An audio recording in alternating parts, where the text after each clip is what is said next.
저희가 이만큼 했는데 이 정도 수준이 나오니까 85% 정도는 뭐 가능하겠습니다. 불가능하겠습니다. 뭐 불가능하면은 몇 퍼센트까지 할 수 있을 것 같습니다. 이런 의견을 전달하면은 그쪽에서 판단을 하는 거죠. 이걸 투자를 했을 때 의미가 있을까 없을까. 그럼 그게 의미가 있다고 판단이 되면은 다시 저희 쪽이랑 같이 해서 그 본격적인 프로젝트가 되고 그런 본격적인 프로젝트가 되면은 이제 결과물이 시스템 개발까지 연결이 되는 거죠. 그때는 이제 음. 데이터 분석가나 통계적인 전문가뿐만 아니라 개발자분들도 이제 소싱이 돼서 같이 붙어가지고 데이터 파이프라인을 구성하는 것부터. 안녕하세요. 오늘은 현직에서 데이터 분석 업무를 담당하고 있는 이근호님을 모셨습니다. 안녕하세요. 반갑습니다.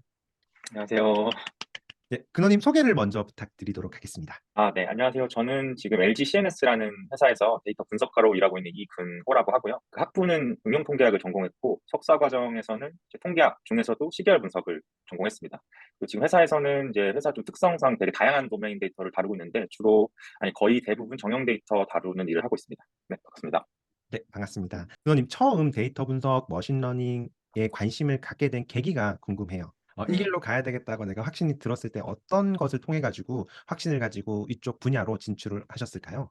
어떤 특별한 계기 같은 게 딱 있어가지고 이걸 해야겠다라는 건 아니고요. 제가 아무래도 전공이 좀 통계학이다 보니까 좀 자연스럽게 흘러가게 된 케이스예요. 일단은 이제 머신러닝이라는 거를 처음 접하게 된 계기는 학부 3학년 때였나 4학년 때였나 지금 생각하니까 정확하게 기억이 안 나는데 데이터 마이닝이라는 과목에서 그 의사결정 나무랑 그 랜덤 포레스트라는 개념을 처음으로 배웠어요. 그전에는 뭐 회귀 분석이라던가 옛날 통계 기법들 그런 것들 많이 배웠는데 그때 처음 머신러닝 컨셉을 접하고 좀 흥미를 그때 가지게 됐어요. 뭐 굉장히 복잡한 이론들이 있고 증명들이 있겠지만 일단 생긴 게 되게 직관적이잖아요. 설명이 의사결정나무라는 게 거기가 조금 흥미가 있었고 그리고 거기 그 과목 시험 중에 이 다른 시험들은 통계학과 시험들을 보면은 뭐 이제 수식을 증명을 하거나 이게 왜 이렇게 되는지 증명하거나 결과를 해석하는 위주의 시험이 대부분인데 데이터 마이닝 시험 같은 경우에는 이제 모델을 만들어서 음. 정확도를 등수를 매겨가지고 그레이드를 주는 그런 약간 컴피티션 형태의 시험이었거든요. 그래서 굉장히 신선했어요. 지금은 되게 뭐 많이들 접하고 하시는데 그런 형태의 컴피티션은 그때 당시에 통계학과의 제 입장으로서는 뭐 아무런 해석이나 그런 유의성 같은 거 다 필요 없고 그냥 순위로 매긴다? 이게 좀 되게 신선해가지고 그때 좀 강렬한 인상이 있었고.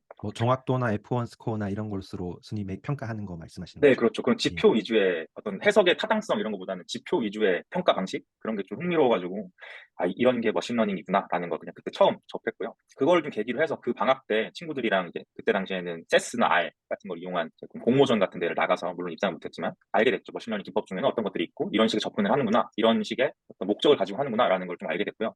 그 다음에 석사 과정 하면서 그 전력거래소랑 같이 태양광 발전량을 예측하는 모델을 개발하는 과제를 했어요. 아무래도 그건 좀 성과를 내야 되는 과제다 보니까 기존에 있었던 통계 방식, 그러니까 이런 과정으로 인해서 뭐 이게 몇 퍼센트가 영향이 있고 뭐 이런 식의 해석보다는 그냥 다 필요 없고 예측을 얼마나 잘하냐. 그게 음. 중요했었거든요. 그래서 네. 그런 걸 하면서 기존에 배웠던 시계열 알고리즘보다는 이제 뭐 뉴럴 네트워크나 랜덤 포레스트 같은 접근 방법을 좀 가져가면서 그때 처음 일을 해봤던 것 같아요. 머신러닝 기법을 가지고. 그럼 기존에 썼던 뭐 아리마나 이런 시계열 전통적인 방법보다는 그때 대학원에서 썼던 머신러닝 방법들이 좀 성능이 좋게 나왔을까요? 성능도 그렇고요. 예. 성능도 좀 이제 좋다기보다는 좀 음. 안정적이라는 표현이 좀 음. 맞았고, 왜냐면 이제 아리마 같은 통계 모델 같은 경우에는 돌다가 발산을 하는 경우가 있어요. 그러니까 네. 이게 아예 데이터가 0이 좀 많다거나 조금만 잘못 들어오면 뻑이 나는 거죠. 그냥 에러를 뿜으면서 이제 피팅할 수 없다 이런 식의 에러를 뿜는데 그런 거에 비해서 이제 랜덤 포레스트 모델이나 뉴럴 네트워크 같은 거는 좀 자유로우니까 그런 문제에 있어서 아무래도 음. 그쪽이 회사에서 쓰기가 편했죠. 얘기가 좀 길어지는데 그러고 나서 괜찮습니다. 졸업하고 이제 자연스럽게 예. 했던 거 전공을 살리는 일을 찾다 보니 그때 데이터 분석가라는 직군을 좀 알게 됐고 LG CNS에 지원을 해서 합격을 하게 됐습니다. 그래서 뭔가 엄청 특별한 계기라기보다는 흐르듯이 이렇게 됐네요. 그러면 지금 현재 있는 곳이 첫 번째 회사인 거죠? 네, 첫 번째 회사고 좀 운이 좋게도 면접을 딱 두 군데 보고 네. 지원을 두 군데 하고 면접을 두 군데 봤는데 그중에 한 군데 붙어서 어. 뭔가 이 취업적으로는 어떤 조언을 막 다들 저한테 물어보시는데 제가 해드릴 네. 게 없네요. 아.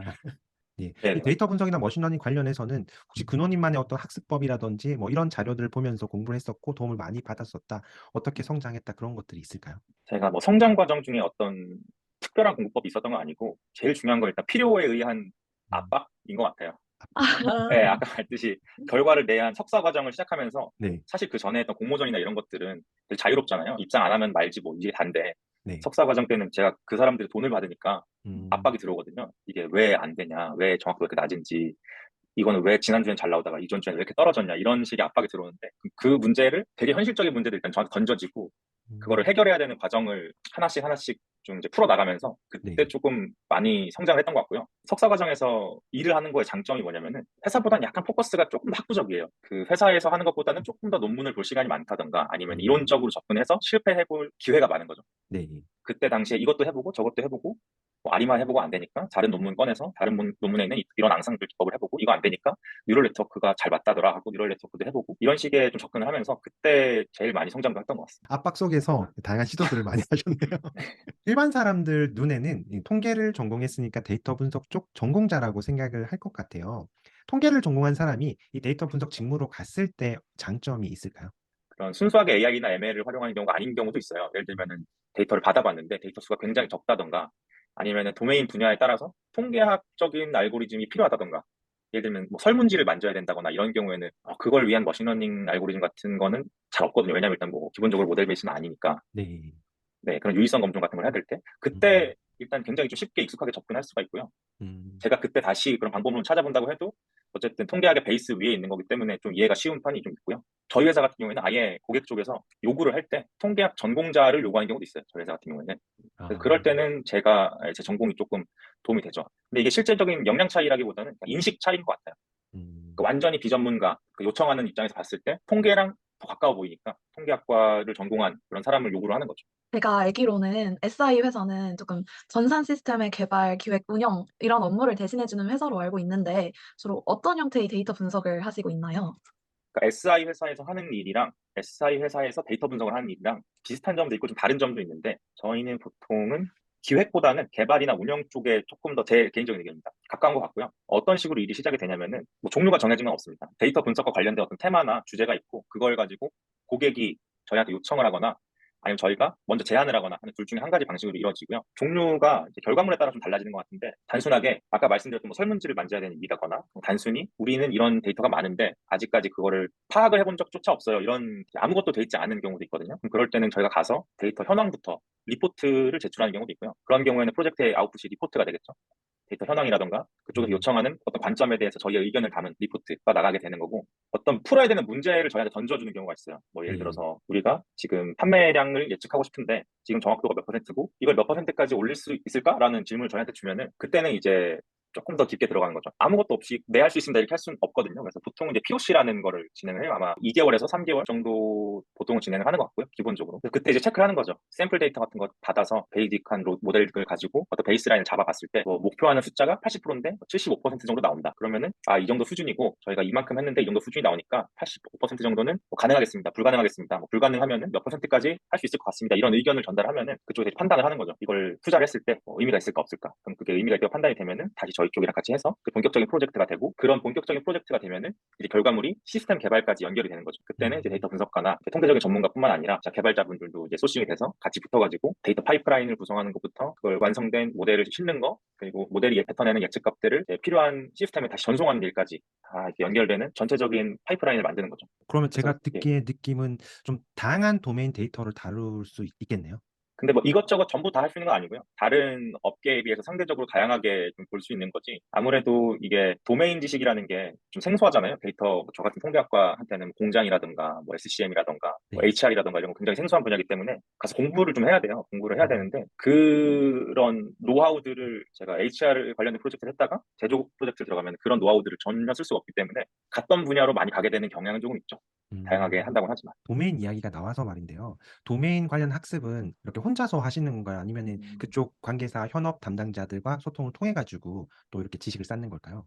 일단 혼자 하지는 않고요, 절대로. 근데 기본적으로는 개인적으로도 당연히 공부가 돼야 되는 부분이 있고, 일반 상식적인 영역이 아닌 경우가 굉장히 많잖아요. 특히 뭐 제조나 HR이나 SCM 같은 경우에는 그래도 일반 상식과 조금 가까운 곳에 있거든요. 그 판매를 한다거나 물건을 파는 거, 그리고 사람을 평가하는 거 이런 쪽이기 때문에 조금 더 대중적인 분야이기도 하고, 제조라는 말로 들어가면 제조가 그냥 두 글자로 제조라고 하고 있지만 굉장히 분야도 많고, 그쪽에서 관심 있는 테마도 굉장히 많고요. 뭐 설비에 음. 대한 거일 수도 있고, 제품에 대한 거일 수도 있고, 설비 중에서도 뭐 이게 고장이 언제 나는지가 궁금할 수도 있고 아니면 어떤 설비가 문제 있는지 찾는 게 궁금할 수도 있고 뭐 그런 거기 음. 때문에 굉장히 범위가 넓습니다. 그래서 그건 절대 혼자 공부할 수는 없고 이 공장 아웃풋과 연관이 있는 경우에는 생산 현장을 견학을 시켜주는 경우도 있고요. 아니면 프로젝트 자체에 엔지니어가 배정이 되는 경우도 있어요. 그분의 업무에 좀 이제 버든을 줄이고 그쪽에 자문으로서의 역할을 좀 해라 이런 식으로 해가지고 그런 경우도 음. 있다고 들었고 저 같은 경우에는 SCM 관련 프로젝트를 진행할 때 그 해당 도메인 관련된 그 리더급 이 현업분께서 한 2, 3주 정도 하루에 1시간씩 온라인 화상회의로 약간 과외식으로 본인이 이렇게 자료도 만들어 오셔가지고 용어와 이 배경과 우리 회사의 상황과 이런 거를 하루에 1시간씩 과외를 해주시더라고요. 그게 좀 인상적이었고 엄청 열정적이게 강의해 주셔서 그게 아직도 좀 감사하게 생각하고 있고 기억에 남아 있습니다. 그런 경우에는. 그리고 방금 말씀을 해주실 때 뭐 문제 정의 EDA 모델링뿐만 아니라 이거 추가적으로 뭐 개발이나 운영을 위주로 한다고 하셨는데 운영 업무는 여기서 데브옵스 같은 개념이라고 보면 되나요? 데브옵스 같은 개념이라고 보시면 될 것 같고요. 근데 음. 데브옵스라는 게 되게 어려운 내용이라 저도 이렇게 대답을 하기 쉽지 않은데 이제 궁극적으로는 데브옵스를 지향하고 있다고 생각하시면 될 것 같아요. 근데 뭐가 데브옵스다라는 게 사실은 회사마다 정의가 아직 뚜렷하지 않기 때문에 프로젝트나 상황에 따라서 되게 다양한 형태로 이루어지고 있는 것 같아요. 예를 들면은 가장 지금 실제로도 가장 간단하게 운영되는 형태는 사람이 매일매일 예측값 뽑아서 리포팅을 하는 거죠. 엑셀이나 뭐 메일 쏘든지 시스템에 수기로 타이핑을 하든지 그런 경우부터 해가지고 이상적으로는 뭐 모델의 성능 지표가 모니터링 되는 것부터 그 성능이 하락하는 거를 자동으로 판단해서 재학습이 이루어지고 재학습된 모델이 자동으로 배포되는 것까지 뭐 되게 다양할 텐데 과제 성격에 따라서 그 중간 어디쯤에 다 위치하고 있는 것 같아요. 저희 회사 같은 경우에는 내부적으로 어떤 데브옵스의 모습을 좀 정의를 해가지고 그거를 좀 전파를 해서 이런 게 우리 회사의 지향점이니까 이런 방향으로 진행하겠다라는 저희 회사 나름의 가이드라인이 있고요. 그리고 아마 아시겠지만 구글에서도 데브옵스의 구글 나름의 가이드라인을 세워놨어요. 제가 알기로는 3단계 정도로 정의를 한 걸로 알고 있는데 가장 이제 원시적인 단계부터 가장 이상적인 단계까지 3단계 정도로 정의를 한 게 있고 구글에서도 그냥 서치하시면 바로 문서가 있거든요. 그래서 그 개념과 맞다고 생각하시면 돼요. 그게 운영 업무인 거고요. 그 데브옵스라고 하는 게 많은 사람이 관여해야 되는 업무잖아요. 누군가 개인이라기보다는 다양한 스킬을 가진 사람이 관여를 해야 되는데 저 같은 경우 데이터 분석가의 입장에서 데브옵스라는 그런 사이클 안에 관여를 하는 경우는 모델의 개발 그리고 성능 지표의 선정 그리고 성능 지표의 기준 그리고 재학습의 방식 이런 거를 좀 설계하는 위주로 많이 이루어지고 있는 것 같아요. 그걸 반영해서 자동화를 사이클을 만드는 거는 다른 좀 더 엔지니어적인 영역인 거죠. 너무 유익한 말씀 감사합니다. 네.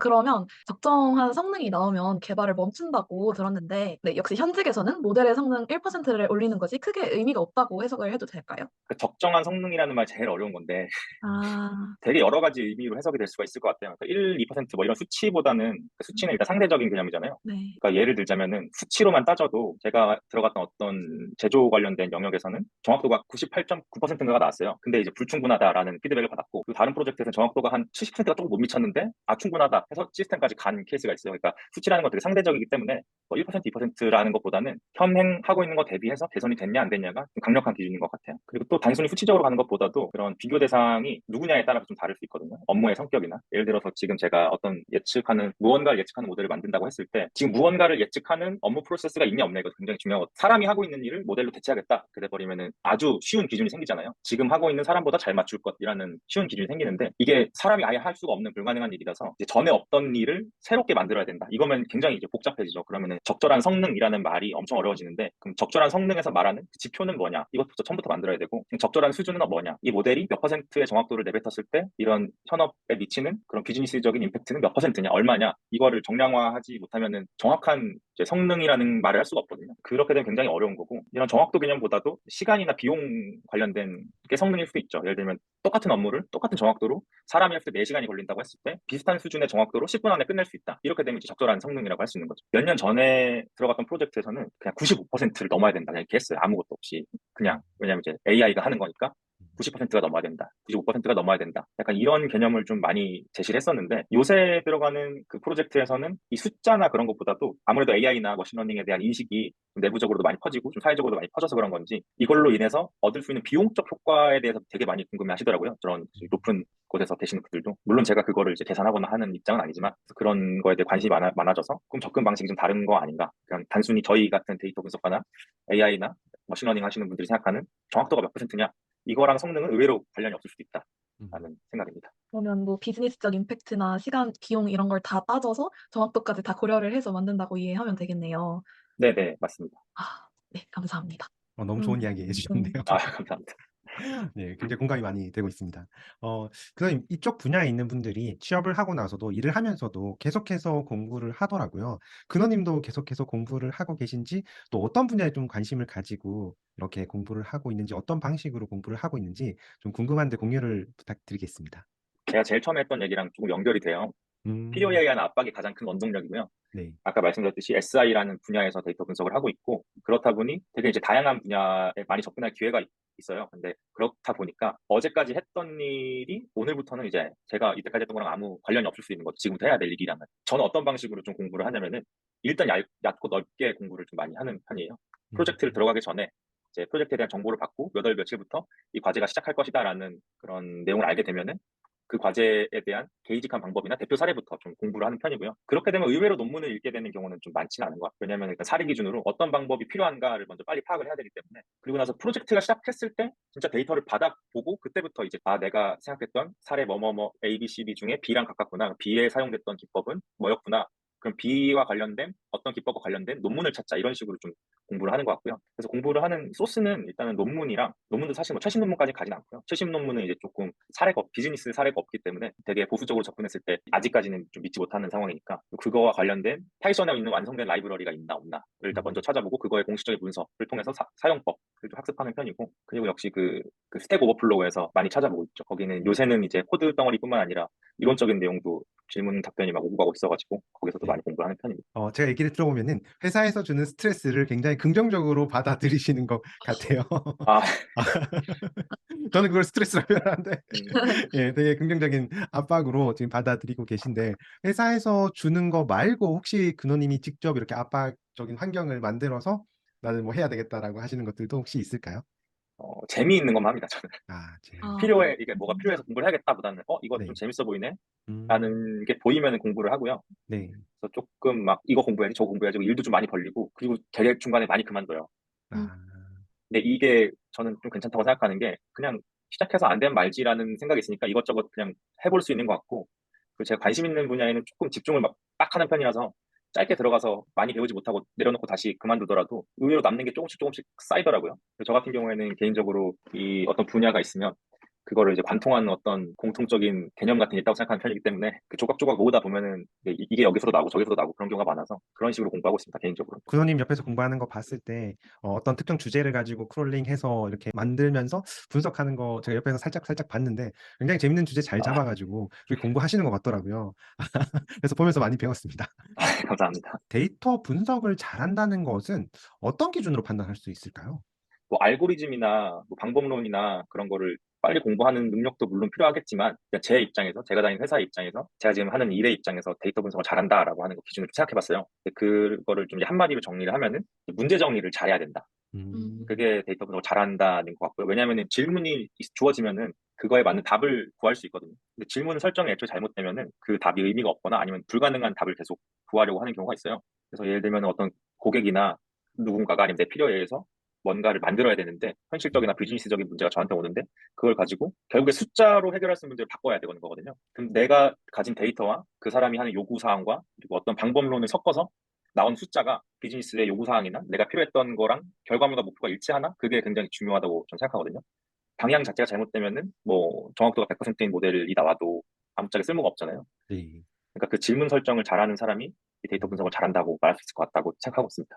아, 그렇구나. 제가 듣다 보니까 그냥 궁금한 게 보통 데이터 분석 공부하게 되면은 전처리 어떻게 해야 되고 이런 모델들이 있고 저런 알고리즘들이 있고 이런 것들 많이 배우는 것으로 알고 있는데 실제로 저는 뭐 통계가 전공은 아니니까 그냥 궁금해서 통계학을 전공하게 되면은 이렇게 문제 정의하는 것에 좀 집중해서 공부를 많이 하게 되나요? 저도 이제 가물가물한데 아, 그쵸. 네. 통계 아. 사실 통계에서 뭐 문제 정의를 하는 법을 배운다기보다는 좀 가설 설정을 하는 법을 좀 배우기는 해요. 어떤 음. 검증해야 되는 가설을 세울 때 그 가설에 있는 그런 구성 요소들이 뭐 사건으로 표현할 수 있어야 되고 뭐 이렇게 뭐 그런 조건들이 몇 개가 있는데 그런 거를 배우고 훈련을 하긴 하는데 회사가 아닌 밖에서 공부하기는 좀 어렵다고 봐요 저는. 왜냐면은 굉장히 명백하고 확실한 목표가 있어야 되거든요 그게. 네. 왜냐면은 이번 과제의 목표는 우리는 뭐 비용을 줄이는 거다. 음. 어쨌든 간에 이 데이터 분석이나 모델링의 결과는 비용을 줄이는 방향으로 가야 되는 거고 그게 아니라 이번에 우리의 목표는 성능을 무조건 예측 성능이 높아지는 거다라고 하면은 예측 성능 높이는 방향으로 가야 되는 거고 그런 식인 거죠. 그래서 아. 통계학에서 배우는 것보다는 회사에서 보고 좀 배우는 경우가 많은 것 같습니다. 아. 이런 부분은 저도 아직 많이 회사에서 부족하고 경험치가 많이 쌓이면은 문제 정의를 좀 더 잘할 수 있는데 그럼에도 불구하고 혹시나 이게 학문적으로 안 되면은 저희가 시중에 있는 그런 공모전 리더보드가 있는 컴피티션 말고 데이터 분석 공모전에서 문제 정의 이런 것들을 좀 공부할 수 있을까요? 어떻게 네. 생각하세요? 공모전에서 이제 뭐 지표 같은 게 안 정해져 있는 그런 공모전들 있잖아요. 뭐 아이디어, 분석 아이디어라던가 그런 제시를 해야 된다거나 그런 거를 하다 보면은 좀 이제 회사에서 어떤 게 필요하고 이런 데이터를 가지고 어떤 결과물을 내놓을 수 있고 이런 것들을 좀 훈련을 할 수 있을 것 같다. 리더보드에 줄을 세워서 경쟁하는 컴피티션보다는 기업체에서 많이 진행하는 공모전을 하죠. 아무래도. 사실 근데 리더보드가 없으면 재미는 별로 없더라고요. 아, 재미가 없죠. 맞아요. 네. 막막하고. 네, 맞습니다.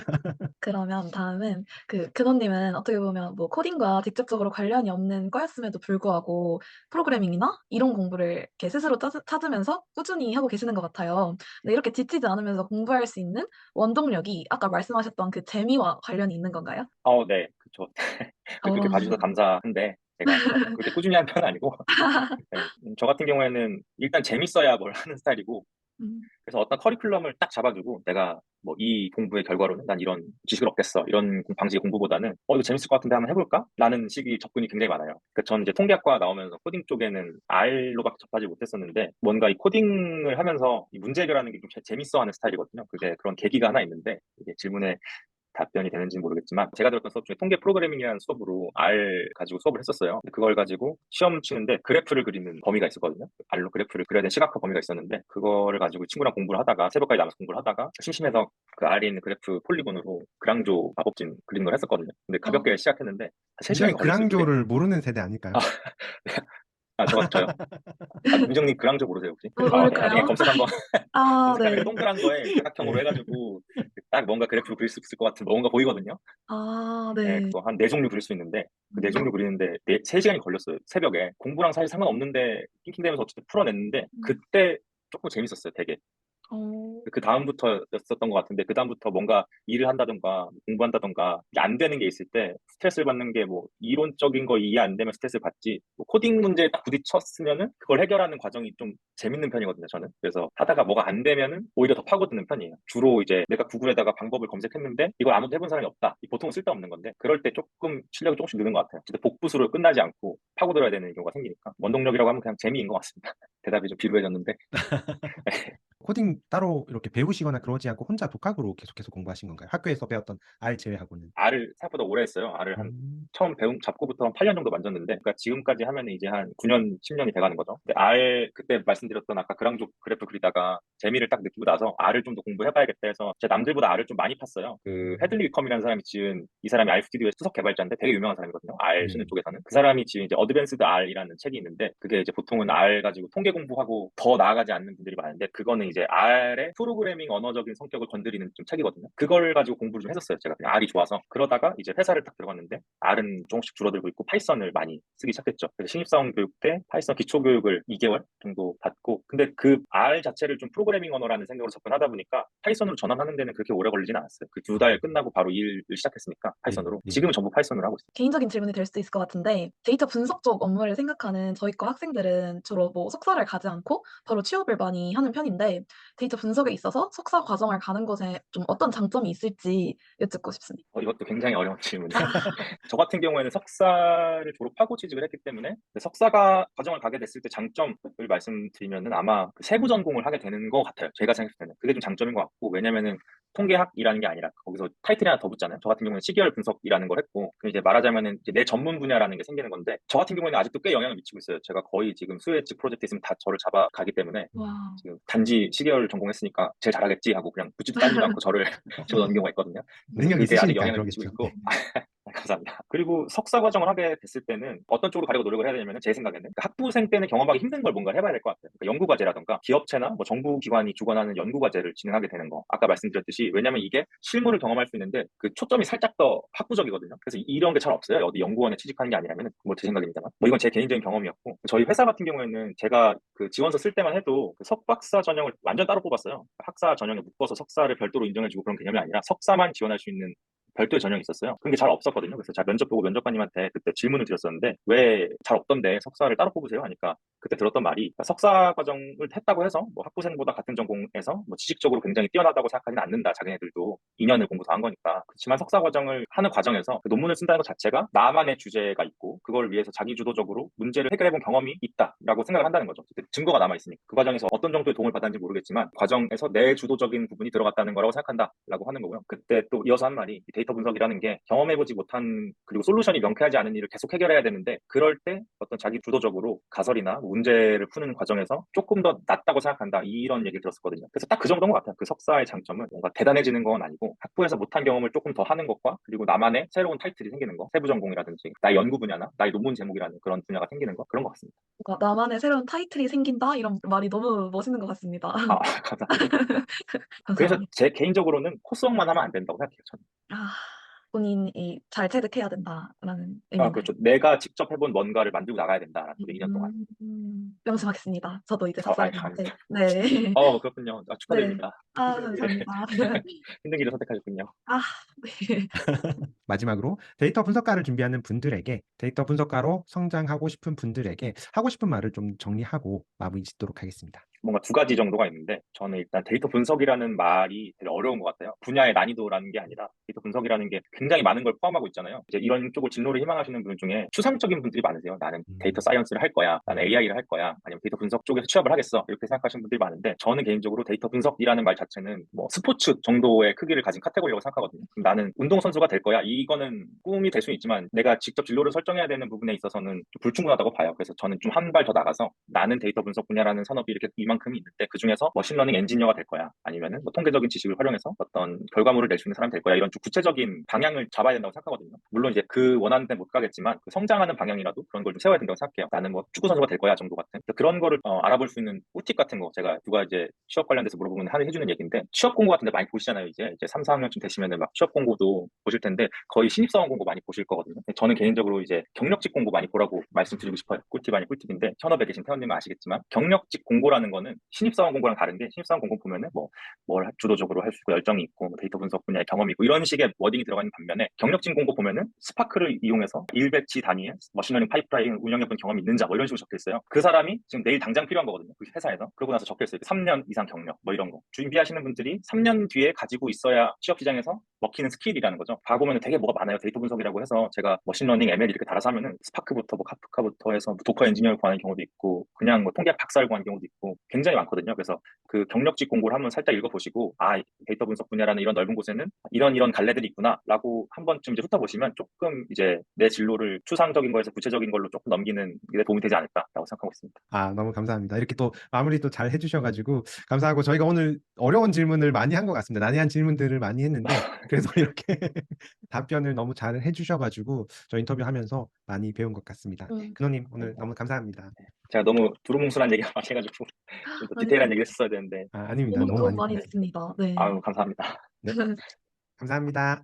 네, 늦은 시간까지 고생하셨습니다. 네. 네. 수고하셨습니다.